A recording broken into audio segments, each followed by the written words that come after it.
하나님 말씀을 보겠습니다. 요한계시록 1장 3절 말씀입니다. 이 예언의 말씀을 읽는 자와 듣는 자와 그 가운데에 기록한 것을 지키는 자는 복이 있나니 때가 가까움이라. 아멘. 할렐루야. 새해 첫 주일입니다. 2015년을 맞아서 첫 주일 하나님께 나와 예배하는 여러분 모두에게 올 한 해 동안 하나님의 크신 은혜와 축복이 함께 하기를 주의 이름으로 축원합니다. 2015년 우리 교회 표어는 읽고 듣고 지키는 해입니다. 한번 저를 따라서 표어를 좀 복창했으면 좋겠습니다. 읽고 듣고 지키는 해. 예, 감사합니다. 한 번만 더 하겠습니다. 읽고 듣고 지키는 해. 예, 고맙습니다. 읽고 듣고 지키자라고 하는 말씀을 2015년을 시작하면서 표어로 삼은 이유는 교회의 본질적인 사명이 무엇인가라고 하는 사명 때문입니다. 교회는 예수님이 세우셨습니다. 우리 신현제일교회도 우리 예수님께서 세우신 줄로 믿습니다. 그래서 우리 교회의 머리는 예수님이십니다. 예수님이 죽으시고 그리고 사흘 후에 부활하신 후 그리고 이 땅에서 40여일 동안 사시다가 하늘로 승천하시면서 이 땅에 세우신 조직이 교회입니다. 이 땅에 있는 모든 조직들은 다 사람들이 자신들의 필요에 의해서 조직을 만들어 갔습니다. 그러나 교회와 가정만큼은 사람들의 필요에 의해서 세워진 조직이 아니라 하나님에 의해서, 우리 주님에 의해서 만들어졌습니다. 교회는 사람들의 필요에 의해서 세워진 단체가 아니다가 보니까 사람들은 교회의 필요성을 잘 느끼지 못합니다. 하지만 교회는 이 세상에서 꼭 필요하죠. 그러나 세상 사람들은 교회의 필요성을 느끼지 못하고 오히려 교회는 자신들을 불편하게 만든다고 불평을 토로합니다. 끊임없이 교회는 세상 사람들을 향해서 죄를 회개하라고 선포합니다. 멀쩡한 사람들을 향해서 죄인이라고 얘기를 하니까 세상 사람들은 듣기를 싫어합니다. 교회가 없어졌으면 하는 거죠. 또 이 세상 사는 동안 잘 살아야 된다고 얘기를 합니다. 그래야 나중에 하나님의 심판대 앞에 갔었을 때 상을 받을 수 있다고 이야기를 합니다. 그리고 잘못 살면 지옥 간다고 말합니다. 제대로 살아야 된다고 얘기를 하죠. 그러니까 세상 사람들이 교회를 좋게 볼 리도 없고 좋아할 리가 없습니다. 그러다가 보니까 사람들은 교회가 이 땅에 세워져 있는 것을 별로로 생각합니다. 그래서 될 수만 있으면 교회에 흠집 내기를 원하고 교회를 비난하기를 원하고 교회를 비판하기를 원합니다. 이것은 예수님이 이 땅에 오셔서 교회를 세우고 난 후 지금까지 2000년의 역사 속에 계속되는 일입니다. 그러니까 너무 그렇게 교회를 향해서 뭐라고 얘기하는 것에 대해서 귀 기울일 필요가 없어요. 실상 물론 교회가 하나님 앞에 바로 서야죠. 잘못된 부분 때문에 욕을 먹는 것은 회개해야 되지만 교회가 세워진 것 자체를 부정하고 교회를 비방하는 사람들에 대해서는 전혀 귀 기울일 필요가 없는 것이죠. 그들은 그 이야기가 듣기 싫은 겁니다. 이렇게 하나님은 교회를 이 땅에 세우셨는데 교회를 세우실 때 세상 사람들이 교회를 좋아하지 않을 것이라고 하는 사실을 모르실 리가 없었습니다. 그럼에도 불구하고 우리 주님은 이 땅에 교회를 세우셨습니다. 왜 주님께서 이 땅에 교회를 세우셨느냐? 말씀 때문입니다. 너희는 가서 모든 족속으로 제자를 삼아 아버지와 아들과 성령의 이름으로 세례를 주고 내가 너희에게 분부한 모든 것을 가르쳐 지키게 하라. 그렇게 주님은 이 세상을 떠나며 주님은 제자들에게 말씀해 주셨습니다. 교회는 예수님이 분부한 모든 것, 즉 말씀을 가르쳐 지키게 하는 사명이 교회에 있어서 지금까지 그 사명을 감당하고 있는 것입니다. 예수님께서 교회에 주신 1차적인 사명, 책임은 바로 말씀을 가르치고 말씀을 전하고 말씀으로 사람들을 세우는 것입니다. 교회의 전신은 이스라엘 공동체라고 생각할 수 있습니다. 그러니까 이스라엘 공동체는 구약교회라고 말할 수 있어요. 사도 바울은 이스라엘 공동체에게 하나님이 주신 특권을 로마서 3장에서 이렇게 얘기를 합니다. 그런즉 유대인의 나음이 무엇이냐? 할례의 유익이 무엇이냐? 범사에 많은데 첫째는 저희가 하나님의 말씀을 맡았음이라. 성경은 그렇게 말씀하고 있어요. 이스라엘 공동체에게 하나님이 허락해 주신 첫 번째 특권, 그것은 하나님의 말씀을 그들에게 주셨다는 겁니다. 그리고 하나님은 그 유대인들을 통해서 온 땅에 사는 사람들이 하나님의 말씀에 귀를 기울이고 말씀을 통해서 구원의 은혜를 누리기를 원하셨던 것입니다. 그래서 그들에게 말씀을 맡겼는데 그들은 하나님의 자신들을 선택해 주셨다고 하는 이 선민 사상에 사로잡혀서 하나님이 주신 사명을 온전히 감당하지 못했죠. 이스라엘 공동체에게 주셨던 사명도 말씀이었고 지금 현재 이 땅에 존재하는 교회에 주신 사명도 하나님의 말씀인 것입니다. 고린도전서 4장에 가보면 1절에 사람이 마땅히 우리를 그리스도의 일꾼이요 하나님의 비밀을 맡은 자로 여길지어다. 그리고 맡은 자에게 구할 것은 충성이니라 말씀합니다. 하나님의 비밀을 그리스도의 일꾼들에게 맡겼다는 것입니다. 그리스도의 일꾼은 어떤 사람이냐?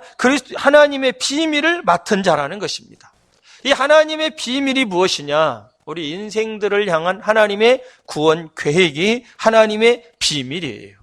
이 비밀이 가려져 있었지만 하나님은 때가 되자 하나님의 비밀을 계시로 요한에게 보여주신 겁니다. 그래서 오늘 요한계시록 1장 1절을 살펴보면 예수 그리스도의 계시라, 성경은 그렇게 말씀하고 있어요. 하나님이 그에게 계시를 주어서 반드시 속히 일어날 일들을 그 종들에게 보여주시기 위해서 요한에게 천사들을 보내어 알게 하신 것, 그것이 바로 하나님의 비밀에 쌓여있던 하나님의 말씀인 것입니다. 요한에게 계시를 통해서 가르쳐 주었어요. 오늘 우리에게 주어진 성경 말씀입니다. 교회는 이 하나님의 비밀을 증거해야 합니다. 교회는 이 땅의 모든 사람들이 하나님의 비밀인 말씀을 읽고 듣고 지킬 수 있도록 힘써야 하는 공동체인 것입니다. 만일 교회가 하나님의 뜻을 알리지 않고 가만히 있는다면, 하나님의 비밀인 말씀을 증거하지 않는다면 교회는 이 땅에 존재할 이유가 전혀 없습니다. 교회의 1차적인 사명은 말씀을 전하는 것입니다. 그리고 말씀을 배우고 가르치는 것입니다. 그래서 모든 사람들로 하여금 하나님 말씀을 듣고 지키도록 힘쓰는 곳이 교회인 것입니다. 교회의 존재의 이유인 것이죠. 올 한 해 2015년 읽고 듣고 말씀을 지키는 해, 표어처럼 올 한 해 동안 말씀을 전하고 가르치고 지키는 일에 우리 교회 모두가 온 힘을 다할 수 있는 한 해가 될 수 있기를 주의 이름으로 축원합니다. 또 하나 이 말씀을 표어로 삼은 또 하나의 이유는 우리가 이 땅의 삶을 영위하면서 하나님의 말씀 중심의 삶을 영위하는 성도가 되어야 되겠다고 하는 생각 때문입니다. 현대를 사는 사람들은 물질 만능주의 시대라고 이 시대를 말합니다. 물질이 사람들의 마음에 꽉 차 있습니다. 그러다가 보니까 사람들이 어떤 일들을 선택함에 있어서 물질이 그의 인생의 기준이 되어 버리고 말았습니다. 그 결과로 사람들은 돈 많으면 성공한 사람이고 돈 없으면 실패한 사람이라고 생각합니다. 돈이 있는 사람은 사회 속에 항상 갑의 자리에 앉아 있고 돈 없는 사람은 을의 자리에 있습니다. 돈은 사람들을 움직이기도 합니다. 아니, 사람들은 돈 때문에 움직이고 돈 때문에 살아가는 것 같이 보입니다. 그래서 돈이 모든 사람들의 판단 기준이 되어버렸어요. 그러나 여러분, 돈 많은 사람이 성공한 사람입니까? 돈 없는 사람은 성공하지 않습니까? 테레사 수녀는 돈이 하나도 없었어요. 인생에서 가장 성공한 사람입니다. 사람들이 착각 속에 살아갑니다. 무엇이 우리의 인생을 이끌고 나가는지, 무엇이 우리의 삶의 중심에 있어야 되는지 판단을 제대로 하지 못한 상태로 살아가는 경우가 너무나 많아요. 너무나 안타까운 것이죠. 하다못해 신앙생활을 하고 있는 신앙인들까지도, 예수를 믿고 하나님을 믿는 사람들까지도 돈이 판단의 기준이 되어버린 시대, 그가 바로 지금 현재 우리가 살고 있는 21세기입니다. 교회 안에서도 돈 많은 사람들은 하나님 앞에 복 받았다고 말합니다. 돈 없는 사람은 하나님께 복 받았다고 말하지 않아요. 그렇게 생각하지도 않습니다. 우리는 이렇게 물질이 삶의 기준이 되어버리고 사람들을 평가하는 평가의 기준이 되어버린 시대에 살고 있습니다. 이것은 철저하게 마귀의 장난이에요. 사단의 역사입니다. 마귀는 어떻게 해서든지 사람들의 마음에 하나님을 치워버리고 돈으로 채우려고 힘씁니다. 그래서 그들의 삶이 돈을 중심으로 해서 돌아가도록 만들고, 하나님을 섬기는 것이 아니라 돈을 섬길 수 있는 사람으로 만들어 가려고 힘쓰는 것이 마귀의 끊임없는 전략인 것이죠. 그래서 우리의 인생을 돈이 전부인 것처럼 자꾸만 생각하게 만들고 그렇게 살아가게 만듭니다. 아나니아와 삽비라가 그렇게 넘어졌습니다. 그 후로 지금까지 2000년의 역사 속에 수많은 아나니아와 삽비라가 태어나서 죽었습니다. 지금도 마찬가지. 많은 사람들이 사단과 마귀의 유혹에 놀아납니다. 여러분, 우린 매스컴을 통해서, 아니 굳이 매스컴을 통하지 않고서도 돈이 중심이 되어서 돈 때문에 사는 사람들이 어떤 짓들을 하면서 살아가고 있는지를 잘 압니다. 사랑 같지 않은 사람들이 돈에 매여 있는 사람들의 모습 아닙니까?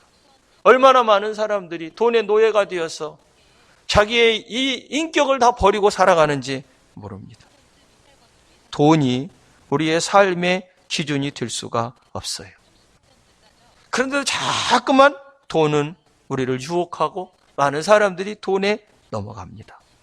우리 인생의 기준은 하나님의 말씀이어야 합니다. 말씀이 우리의 삶의 기준이 되어야 되고, 우리의 삶의 중심엔 하나님의 말씀이 있어야 되고, 우리들의 삶에 어떤 일들을 선택할 때는 말씀이 선택의 기준이 되어야 되고 하나님이 선택의 기준이 되어야 하는 것입니다. 그래서 읽고 듣고 지키는 해로 올 2015년도에 표어를 삼았어요. 올 한 해 하나님의 말씀이 여러분들의 삶의 기준이 되고 평가의 기준이 될 수 있는 한 해가 될 수 있기를 주님의 이름으로 축원합니다. 말씀이 중심이 되어야 돼요. 그래야 인생을 승리할 수 있어요. 우리가 왜 하나님의 말씀을 읽고 듣고 지켜야 하는가? 말 그대로 하나님의 계시기 때문에 그래요. 하나님의 말씀이기 때문에 그렇다 그 말이죠. 1절 말씀을 다시 한번 보면 예수 그리스도의 계시라 이는 하나님이 그에게 주사 반드시 속히 일어날 일들을 그 종들에게 보이시려고 그의 천사를 그 종 요한에게 보내어 알게 하신 것이라. 성경은 그렇게 말씀하고 있습니다. 베드로서 1장에 가보면 21절에 예언은 즉 말씀은 언제든지 사람의 뜻으로 낸 것이 아니요 오직 성령의 감동하심을 받은 사람들이 하나님께 받아 말한 것임이라. 하나님께 받아서 말한 것이라고 말합니다. 디모데후서 3장에도 모든 성경은 하나님의 감동으로 된 것으로 교훈과 책망과 바르게 함과 의로 교육하기에 유익하다. 하나님의 말씀, 하나님의 감동으로 됐다고 성경은 말씀하고 있어요. 우리가 성경을 읽고 듣고 지켜야 되는 이유는 하나님이 우리에게 주신 말씀이기 때문에 그래요. 요한계시록 마지막 부분에는 요한이 이런 말씀을 써놨습니다. 내가 이 두루마리의 예언의 말씀을 듣는 모든 사람들에게 증언하노니 만일 누구든지 이것들 위에 더하면 하나님이 이 두루마리에 기록된 재앙들을 그에게 더하실 것이요 만일 누구든지 이 두루마리의 예언의 말씀에서 제하여 버리면 하나님이 이 두루마리에 기록된 생명나무와 빛 거룩한 성에 참여함을 제하여 버리시리라. 하나님의 말씀이기 때문에 더해도 안 되고 빼도 안 된다는 겁니다. 이 계시의 말씀은 예언의 말씀이기 때문에, 하나님이 주신 말씀이기 때문에 우리들이 지켜야 돼요. 예레미야 35장에 가보면 하나님께서 당시 선지자였던 예레미야를 부릅니다. 예레미야야 부르면서 너는 이스라엘 백성들 중에 레갑 족속 사람들을 다 불러 모아라. 그리고 그들에게 포도주를 한 잔씩 따라서 마시게 해라. 그렇게 하나님이 명령합니다. 그래서 예레미야가 레갑 족속들을 다 불러 모았어요. 그리고 그들 앞에 잔을 다 놓고 잔에다가 포도주를 가득가득 따라 주었습니다. 그리고 하나님이 말씀하신 대로 레갑 족속 여러분, 제가 여러분들을 모이라고 한 이유는 하나님께서 여러분들에게 포도주를 마시게 하라고 그래서 불러 모았습니다. 자, 이제는 다 포도주를 한 잔씩 마십시오. 그렇게 얘기를 했더니 아무도 안 마시는 겁니다. 레갑 족속 사람들이 앉아서 잔은 받았는데 하나님 말씀에 줬다고 그러는데도 불구하고 아무도 포도주의 잔을 마시질 않아요. 그런데 그 대표되는 한 사람이 예레미야에게 이렇게 얘기를 합니다. 자신들의 선조 레갑의 아들 요나답이라고 하는 사람이 후손들에게 귀한 유언을 남겨주었는데 그 유언은 레갑 족속들은 영원히 포도주를 마시지 말라. 그리고 집을 짓지 마라. 그리고 평생 장막에서 살아라. 그렇게 명령을 했다는 거예요. 유언으로 요나답이 남겨주었다는 겁니다. 그 요나답 이후로 지금까지 그 누구도 그 명령에 거역한 사람이 없고 레갑 족속에 속한 모든 사람들은 지금까지 아무도 포도주를 마시지 않았습니다. 집도 지어본 적이 없습니다. 우리는 항상 장막에 기거합니다. 라고 얘기를 해요. 그러니까 그때 하나님께서 예레미야에게 이렇게 말합니다. 너는 이제 일어나서 유다 사람들 그리고 예루살렘 주민들에게 내가 하는 이야기를 전해라. 그러면서 하나님이 예레미야에게 들려주신 말씀이 레갑 자손들은 선조의 명령에 순종해서 포도주를 마시지 않는데 너희들은 왜 내 말에 순종하지 않냐? 조상의 말도 따라서 순종하는데 어찌해서 내 말을 듣지 않느냐라고 가서 선포하라고 이야기를 해가지고 예레미야가 도시 가운데 나가서 강하게 하나님 말씀을 선포했어요. 사람들은 예나 지금이나 비슷합니다. 선조들의 이야기, 부모의 유언 아주 잘 따르고 그 말에 순종하려고 애를 써요. 그런데 우리의 창조주이시고 우리의 아버지이시고 온 우주 만물의 주관자시요 섭리자시요 이 우주 만물을 다스리고 인도해 가시는 우리의 인생의 주인 되시는 하나님의 말씀을 읽고 듣고 지키는 일에는 너무 소홀히 하면서 산다는 거예요. 2015년도에 하나님의 말씀을 듣고 읽고 그 말씀을 지키는 일에 저도 여러분들도 온 힘을 기울일 수 있게 되기를 주의 이름으로 축원합니다. 하나님이 주신 말씀이에요. 하나님이 주신 말씀이기 때문에 우리가 들어야 되고 하나님이 내게 주신 말씀이기 때문에 읽고 그 말씀을 지켜야 하는 것입니다. 또 우리가 하나님 말씀을 읽고 듣고 지켜야 되는 이유가 무엇일까? 하나님 말씀은 지금도 나의 삶 속에서 살아서 역사하는 말씀이기 때문입니다. 여러분, 세상에 수많은 책들 중에 유명한 고전들은 비록 사람들이 썼지만 지금도 많은 사람들에게 감명을 주고 영향을 미칩니다. 고전, 그냥 고전이 아니에요. 옛날에 썼기 때문에 고전이 아니에요. 그 옛날에 써놓은 그 고전들은 지금도 읽어도 동일한 감동과 우리들의 삶의 새로운 목표를 제시해 주고 있기 때문에 고전으로서의 가치가 있는 것입니다. 여러분, 사람들이 쓴 작품도 그러한데 하나님께서 우리들에게 허락해 주신 책인 성경은 말할 것도 없는 것입니다. 특별히 하나님의 말씀은 히브리서 4장에 보면 살아있고 활력이 있어 좌우에 낯선 어떤 검보다도 예리해서 혼과 영과 및 관절과 골수를 찔러 쪼개기까지 하며 또 마음의 생각과 뜻을 판단한다고 말씀하고 있습니다. 하나님의 말씀은 살아있다 그 말이죠. 살아있는 하나님의 말씀은 움직이는 것입니다. 살아있는 모든 것은 움직여요. 말씀도 움직입니다. 그 결과 사람의 마음의 생각과 뜻을 판단하는 힘을 제공하는 것입니다. 그리고 말씀은 사람의 영도, 혼도, 관절도 찔러서 쪼갠다고 성경은 말씀하고 있어요. 수술한다 그 말이죠. 2000년 전에 이미 그때도 관절 아픈 사람이 있었는지 하나님이 하나님 말씀 우리에게 주실 때 관절도 찔러 쪼갠다고 얘기를 해요. 성경을 보면 골수도 찔러 쪼갠다고. 요즘은 골수의 암 때문에 고생하는 사람도 많아요. 그것도 찔러 쪼갠다는 거예요. 말씀은 사람의 육신의 질병도 고칩니다. 살아서 역사하니까. 관절로 고생하는 사람들 말씀을 보다가 관절이 수술되는 역사가 있게 되기를 주의 이름으로 축원합니다. 혼도 찌르잖아요. 관절도 찌른다고 얘기하고 있잖아요. 쪼개서 수술한다는 거예요. 새롭게 하나님이 말씀으로 변화시킨다 그 말이죠.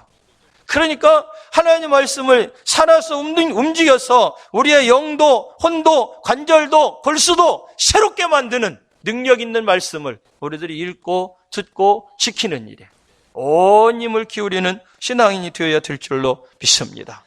제가 인생을 살면서 오랜 인생을 살지 않았지만 50년 넘게 인생을 살아오면서 느끼는 것 가운데 하나가 책을 잘 읽어야 된다는 거예요. 다 느끼는 거지만 그러나 책들 읽는 것이 좋다고 해서 무조건 모든 책들을 다 읽어야 되느냐? 결코 그렇지 않습니다. 내가 어떤 책을 읽느냐에 따라서 내 사상과 내 생각과 내 영성이 달라지기 때문에 책도 조심해서 잘 선택해서 읽어야 되는 거예요. 내가 책을 선택하는 데 있어서 선택의 능력이 없을 때는 다른 사람의 도움을 구해야 합니다. 영적인 책을 읽고 싶을 때는 영적인 지도자에게 영적인 도움을 구해야 돼요. 지식의 도움을 얻길 원할 때는 지식이 있는 학자들에게 그들에게 도움을 구해서 그 책을 읽어야 돼요. 그래야 내 지식이 확장이 되는 거예요. 잘못된 책들이 너무나 많이 있기 때문에 내 생각을 바꿔놓고 내 세상을 잘못된 길로 만들어가게 만들어요. 예를 들면 고등학교까지 열심히 대학을 위해서 목표를 걸고 대학 가려고 공부하던 아이들이 이제 시험을 치러서 대학생이 돼서 대학에 들어갑니다. 이제 마음대로 자기가 공부하고 싶은 대로, 물론 요즘 대학생들은 자기가 공부하고 싶은 대로 마음대로 하지도 못하지만 그래도 했던 고등학교 때랑은 틀려요. 서점에 가서 책도 사보고 읽고 싶은 거 읽기도 하고 자기가 그동안 못했던 것들 공부도 하고 하면서 학교를 다녀요. 그런데 누군가가 종북에 관련된 책을 읽어보라고 줬어요. 아무 생각 없이 그 책을 읽습니다. 그 책을 읽고 나서 또 다른 책을 갖다 줘요. 그래서 그 책을 또 읽습니다. 5권만 읽으면 주체 사상에 물들어 버려요. 안 그럴 것 같죠? 나는 절대로 그렇지 않다고. 천만의 말씀이에요. 사람은 누구나 다 마찬가지예요. 비판적인 책자를 계속해서 비판적인 책자를 누군가가 선택해서 그것을 읽어보라고 주면요. 내 머리가 비판적인 사상으로 물들어 버립니다. 사람은 영향을 받게 되어 있어요. 읽고 듣는 것이 얼마나 우리에게 영향을 주는지 몰라요. 그래서 하나님의 사람들은 경건한 신앙인들이 쓴 책들을 읽어야 돼요. 고전을 읽어도 경건한 신앙인들이 오래전에 우리들에게 남겨주었던 그들이 하나님을 섬기면서 어떻게 하나님을 섬겼었는지 고민하며 갈등하며 기록해놓은 책들을 읽을 때 내 영성이 자라는 거예요. 청교도의 영성을 닮으려면 청교도들이 쓴 책을 읽어야 청교도의 영성을 내가 닮을 수가 있는 거예요. 복음주의 사람들의 신앙대로 복음주의 신앙생활을 하려면 복음주의가 사람들이 쓴 책들을 읽어야 내 신앙이 복음주의 신앙이 되는 거예요. 자유주의 사상에 물들어버린 사람들의 책을 읽으면 내가 복음주의자한다 할지라도 자유주의로 흘러가게 돼 있어요. 사람은 어쩔 수 없습니다. 어떤 책을 선택해서 읽고 그 책의 영향을 받게 돼 있어요. 어떤 책을 읽느냐에 따라서. 그래서 책도 잘 골라 읽어야 돼요. 하나님을 믿는 사람들은 그래서 경건서적을 자꾸 읽어야 돼요. 그래야 믿음으로 하나님 앞에 잘 설 수 있어요. 세상 책도 이렇게 우리들에게 영향을 미친다 그 말이에요. 사람들이 써놓은 글들도 내 생각을 바꿔놓고 내 사상을 바꿔놓는다 그 말입니다. 그러물며 지금도 살아서 역사하시는 우리의 생각과 혼과 영과 우리의 마음과 관절과 골수까지도 수술할 수 있는 하나님의 살아있는 말씀을 우리들이 읽고 듣고 지키는 일에 힘써야 되는 것은 당연한 줄로 믿습니다. 저는 여러분들이 하나님 말씀을 2015년 그 어느 해보다도 가까이 함으로 말미암아 여러분들의 혼이 수술되기를 바랍니다. 영이 수술되기를 바랍니다. 관절이 수술되기를 바랍니다. 골수도 수술될 수 있게 되기를 주의 이름으로 축원합니다. 하나님의 말씀은 살아서 움직이는 거예요. 그 살아 움직이는 하나님의 말씀을 경험해보고 체험해보라 그 말이에요. 느껴보라 그 말이에요. 정말 이 말씀이 살아서 움직이는지 아니면 죽어있는 글인지 여러분들 읽고 듣고 지켜보면 깨달을 수 있을 것입니다. 정말 2015년도 하나님의 말씀이 살아 움직이는 것을 경험할 수 있는 저와 여러분이 될 수 있기를 간절히 원합니다. 또 우리가 하나님이 주신 성경 말씀을 읽고 듣고 지켜야 되는 또 하나의 이유가 무엇이냐? 성경을 기록한 목적 때문입니다. 하나님께서 우리에게 성경을 주신 목적이 있어요. 요한복음 20장에 가보면 30절에 이렇게 말씀합니다. 오직 이것을 기록함은, 성경을 기록하는 목적이죠. 이것을 기록함은 너희로 예수께서 하나님의 아들 그리스도이심을 믿게 하려 함이요. 또 너희로 믿고 그 이름을 힘입어 생명을 얻게 하려 함이니. 성경 말씀하고 있어요. 여기 말씀 보면 성경을 기록한 목적을 두 가지로 써놓습니다. 하나는 예수님이 하나님의 아들이시라고 하는, 우리의 메시아요 그리스도라고 하는 사실을 믿게 하기 위해서 성경을 써주었다는 것입니다. 그래서 성경은 예수님이 나에 대해서 썼다. 그렇게 성경은 얘기를 하고 있어요. 그래서 성경을 통해서 예수님을 믿게 되는 겁니다. 예수님이 하나님의 아들 그리스도이심을 믿게 되는 것입니다. 그리고 또 하나는 그 예수 그리스도의 이름을 믿음으로 말미암아 생명을 얻게 하기 위해서 하나님은 성경을 우리들에게 써주신 거예요. 요한일서 5장에 가보면 요한 사도가 이렇게 얘기를 합니다. 내가 하나님의 아들의 이름을 믿는 너희에게 이것을 쓰는 것은, 예수를 믿는, 하나님을 믿는 사람들에게 이 성경을 쓰는 이유는 이런 얘기예요. 너희로 하여금 너희에게 영생이 있음을 알게 하려 함이라. 성경은 말하는 거예요. 우리 안에 영생이 있다고 하는 것. 인생에게 영생이 있다고 하는 것을 알게 해주기 위해서 이 성경을 썼다는 거예요. 그러니까 성경을 주신 이유가 정확히 기록되어 있습니다. 영생이 있다는 것을 알게 하기 위해서, 즉 생명을 얻고 이 땅에서 주님과의 교제하며 하나님과 교통하며 삶을 영위해 나갈 수 있도록 하기 위해서 우리들에게 성경을 주셨다는 겁니다. 요한복음 1장에 가보면 1절에 이렇게 얘기하면 태초에 말씀이 계시니라. 이 말씀이 하나님과 함께 계셨으니 이 말씀은 곧 하나님이시니라. 그가 태초에 하나님과 함께 계셨고 만물이 그로 말미암아 지은 바 되었으되 그 안에는 생명이 있느니라. 이게 말씀. 예수 안에 생명이 있다고 하는 사실을 알려주기 위해서 말씀이신 예수 그리스도가 이 땅에 오셨고 주님은 우리들에게 말씀이신 성경을 남겨준 것입니다. 성경을 통해서 우리는 생명을 얻는 거예요. 성경을 통해서 우리는 영생을 알고 영생을 누리는 것입니다. 여러분, 인생에서 제일 중요한 것이 무엇일까요? 생명입니다. 사람에게 생명보다 더 중요한 것이 있습니까? 없습니다. 여러분들에게 생명보다 더 중요한 게 있어요? 없습니다. 생명이 없으면 소용이 없어요. 죽으면 아무 소용이 없습니다. 죽은 자는 말이 없어요. 죽은 자가 하나님을 입술로 찬양할 수 있습니까? 없습니다. 죽은 자가 입술로 기도할 수 있습니까? 없습니다. 하나님의 나라에 가면 영으로 찬양하고 나중에 새하늘과 새 땅이 되면 우리의 몸이 온전히 이제 회복이 되어서 그때는 찬양할 수 있지만 사람이 생명이 떠나면 그 후로 실상 이 세상에서의 육신을 가지고 할 수 있는 일은 아무것도 없어요. 즐거워할 수도 없고 감사할 수도 없어요. 그래서 죽은 사자보다 살아있는 개가 나은 것입니다. 생명이 중요한 거예요. 생명보다 더 중요한 것이 무엇이 있겠어요? 그런데 그 생명에 대해서 가르쳐주고 있는 책이 뭐냐? 성경이에요. 우리가 어떻게 살아가야 될 것이냐, 어떻게 해야 영생을 누릴 것이냐, 어떻게 해야 참된 복을 누릴 것이냐, 어떻게 해야 행복한 삶을 영위할 것이냐, 성경에 고스란히 다 들어있어요. 이 책은 우리의 생명을 위해서, 영생을 위해서 하나님이 만드신 겁니다. 계시로 사람들에게 감동을 주셔서 요한 같은 경우는 천사를 보내줘서 이 책을 기록할 수 있도록 만들어줬다고 성경은 우리들에게 말씀하고 있어요. 신앙생활하면서 사람들은 첫신앙을 회복하고 싶어 합니다. 그리고 내 영이 요즘엔 정말 아주 그냥 밑바닥이라고 말하는 사람들도 있어요. 영적으로 죽었다고 얘기하는 사람도 있습니다. 왜 영적으로 우리의 영이 죽습니까? 왜 우리의 영이 날마다 독수리가 하늘로 올라가는 것처럼 올라가지 못하고 왜 지질이 미리 멸멸하게 그렇게 신앙생활 하는 건지 안 하는 건지 뜨뜻미지근하게 왜 우리의 영성이 왜 그렇습니까? 이유는 하나예요. 우리에게 생명을 주는 살아있는 하나님의 말씀을 가까이 하지 않기 때문에. 말씀을 통해서 내가 생수를 공급받아야 되는데 영의 양식을 공급받아야 되는데 말씀을 통해서 공급받지 않기 때문에 이미 다 알고 있다고 생각을 하기 때문에 그래서 말씀에 집중하지 않고 읽지 않고 묵상하지 않고 듣지 않고 지키지 않기 때문에 내 영성이 죽을 수밖에 없는 거예요. 어디서 살아나겠어요? 영성이. 살 수 있는 근거가 없는데. 하나님 말씀을 읽고 있지만 생각은 딴 곳에 가 있으면 그건 읽는 게 아니에요. 펼쳐놓고 있는 거지.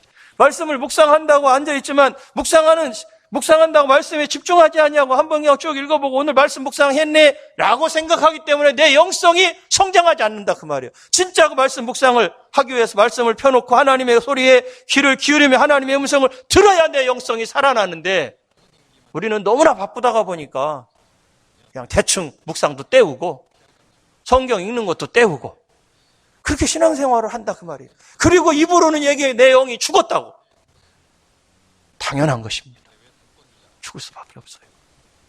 말씀을 먹지 않고 듣지 않는데 그리고 그 말씀을 지키지 않는데 어떻게 내 영이 살아? 그 말씀이 들어와야 생명력이 있어서 움직일 텐데 말씀이 들어오지 않으니 생명력이 없는 신앙생활을 영이 한다 그 말이에요. 주일날 교회 와서 하나님 말씀을 들으면서도 다 아는 얘기인데 신앙이 성장할 수가 없어요.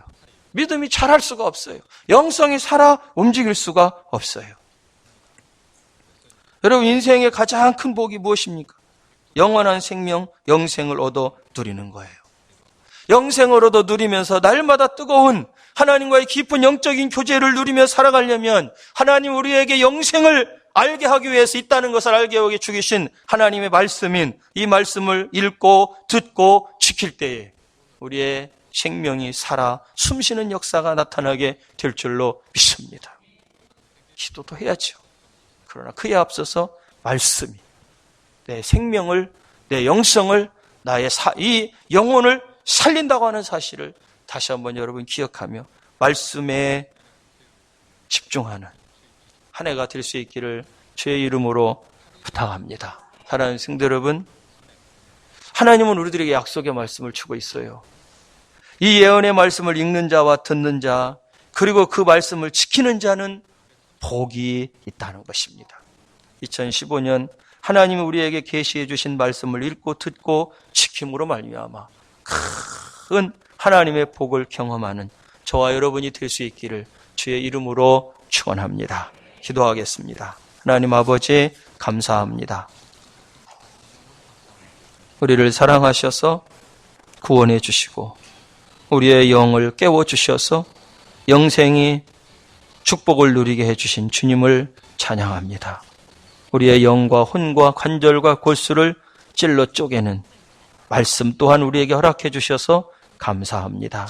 말씀을 통해서 2015년 한 해 하나님의 큰 복을 경험하고 읽고 듣고 지키는 가운데 하나님의 놀라운 은혜 안에 거할 수 있는 우리 모두가 될 수 있도록 도와주시옵소서. 우리 주님 예수님의 이름으로 감사하며 기도드렸습니다. 아멘. 아멘.